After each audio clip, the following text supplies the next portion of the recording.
So buhay na naman nga mga tiyong ang mga haters ni Scottie Thompson matapos masangkot ang kanyang pangalan sa isang issue kung saan pilit na ikinukumpara si Scottie kay Renz Abando.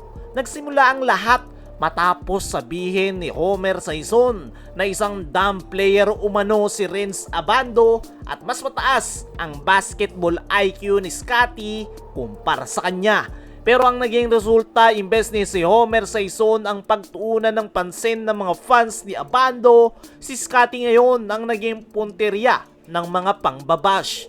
May mga nagsasabi na pang barangay o pang PBA lang daw si Scottie. Mahina raw at kaya lang daw nakapasok sa Gilas Pilipinas lineup dahil si Coach Tim Cone ang head coach. May iba pa ngang nagsasabi na mas deserving daw si Abando kaysa kay Scottie dahil mas athletic, mas explosive at kayang mag-dunk. Pero mga tiyong, teka lang, ano naman yung kasalanan ni Scottie sa issue na yan? Ang sagot, wala naman. Wala namang sinabi si Scottie na mas magaling siya kay Abando. Hindi naman siya ang gumawa ng comparison at lalong wala siyang kinalaman sa naging pahayag ni Homer Saison.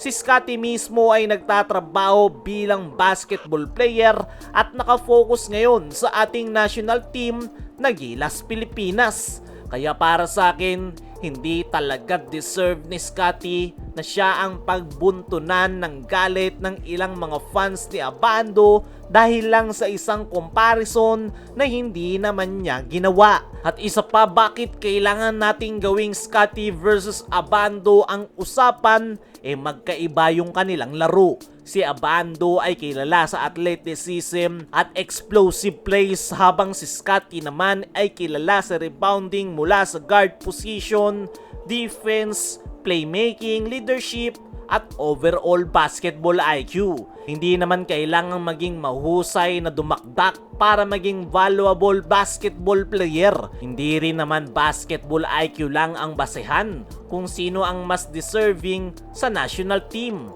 Role, system, chemistry, defense at experience, maraming factor ang tinitignan ng Gilas coaching staff. At dito pumapasok ang isa pang interesting na bagay dahil kilala si Homer Saison bilang number 1 hater ng Barangay Ginebra. Kaya naman nakapagtataka kung bakit biglang pinagtatanggol ni Homer Saison si Scottie at pilit na tinitrigger ang mga fans ni Abando. Hindi natin masabi kung talagang may agenda o wala dahil wala naman tayong konkretong ebidensya patungkol dyan. Pero isang bagay ang malinaw. Nagkaroon ng comparison, nagbanggaan ang dalawang fanbase at si Scottie ang pinaka-target ng mga pangbabash siya ngayon. At mukhang natutuwa nga dyan yung mga haters ng Barangay Ginebra dahil nagkaroon na naman sila ng pagkakataon na tirahin si Scottie. Pero mga tiyong, kung may issue kayo kay Homer Saison o sa kanyang statement patungkol kay Abando, bakit kailangang idamay si Scottie? Kaya nga nang sabi natin kanina, walang kinalaman si Scottie sa naging statement ni Homer Saison. Hindi rin sinabi ni Scottie na mas deserving niya na nakapasok siya sa Gilas Pilipinas. Kaya naman napaka-unfair para kay Scottie Thompson yung mga pangbabash na kanyang natatanggap dahil tahimik nga lang siya sa issue na yan dahil nakafocus ito na irepresenta ang ating bansa pero puro pangbabash yung kanyang natatanggap dahil sa issue na hindi naman niya ginawa. Samantala, kaya pala naglaro si Kai Sotto ngayong final window, meron palang agenda. Kumakalat ngayon yung statement na naman ni Homer Saison na kaya daw pala biglang pumayag si Kai Sotto na maglaro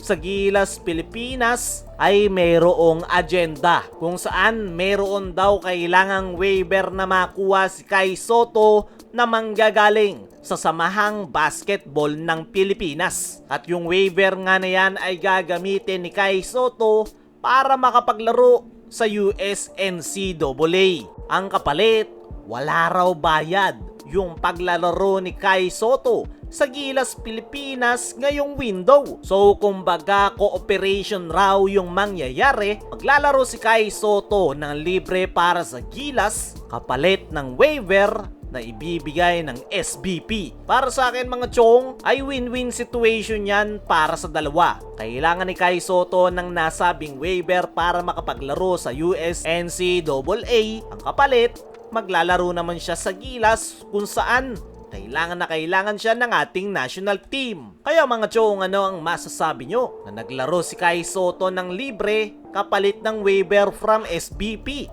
Ano rin yung masasabi nyo? Nakawawa si Scotty sa mga pangbabash dahil sa issue na kumakalat. I-comment mo lang dyan sa ibaba.